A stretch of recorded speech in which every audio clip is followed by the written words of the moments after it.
4 times in Earth's history, the single largest predator in its entire ecosystem has gone extinct. Not from a meteor, not from a single hunter that finally beat it. From something far slower and far more common. Its world simply stopped having room for it.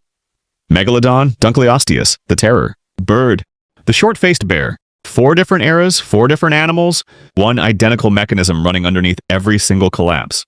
By the end of this video, you will understand exactly how the biggest thing alive quietly becomes the next thing gone, and why that mechanism has already restarted. In the ocean right now. You are scrolling past a nature documentary clip tonight. A great white shark breaches, jaws wide, and the caption calls it the ocean's apex predator. You believe it. Everyone believes it. It has the teeth, the size, the reputation. But somewhere in the North Atlantic tonight, that same shark is competing for a shrinking prey base with orcas that have started hunting it specifically in waters that are 2 degrees warmer than they were when your grandparents were born. The shark does not know this is happening to it. Neither did anything else that has ever held this position. That is the whole point. Start 380 million years ago, in oceans with almost nothing large enough to fear.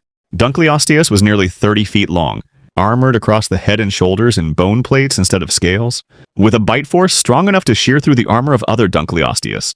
It had no natural predator. For roughly 20 million years, it was simply the largest thing that had ever hunted in water. But here's what's fascinating. Dunkleosteus didn't lose a fight. John Long at Flinders University has spent decades studying the Late Devonian extinction. The pattern he found wasn't combat. It was collapse. Oxygen levels in the oceans dropped sharply. The smaller, faster fish that Dunkleosteus depended on thinned out first. Small animals with fast metabolisms are always the first to starve. When a food chain tightens, big predators are usually the last to notice, right up until they aren't. This isn't inferred from a single fossil bed. Long's research draws on evidence across multiple Devonian sites, all pointing the same direction. The biggest predator in the ocean depended on abundance to stay biggest. When abundance disappeared, size stopped being an advantage.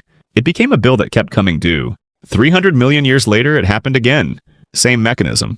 Completely different animal. Megalodon ruled the oceans for over 13 million years and 60 feet of shark. A bite force estimated at over 40,000 pounds. Teeth the size of a human hand. It ate whales, not scavenged them. Hunted them whole as a primary food source. For 13 million years, nothing in the ocean was positioned to challenge that. But here's the part nobody talks about. Catalina Pimiento at the University of Zurich published research in 2021 tracking marine mammal diversity leading up to Megalodon's extinction.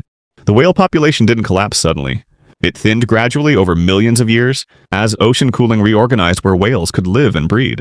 At the same time, a smaller, faster, more energy-efficient predator was expanding into the same waters. The ancestor of the modern great white shark? This isn't a guess built from a handful of teeth. It's drawn from population data across multiple ocean basins. Megalodon needed enormous amounts of prey to sustain its size. The great white needed far less. When the food supply narrowed, the animal that required less won by default, without a single recorded confrontation between the two. This is not a coincidence repeating itself. It is the same law twice.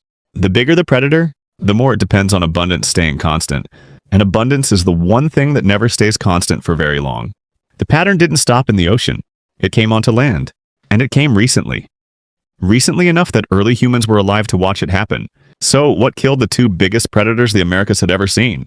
Titanis, the terror bird, stood 8 feet tall. It had a hooked beak built to kill in a single strike. It could outrun almost anything alive at the time.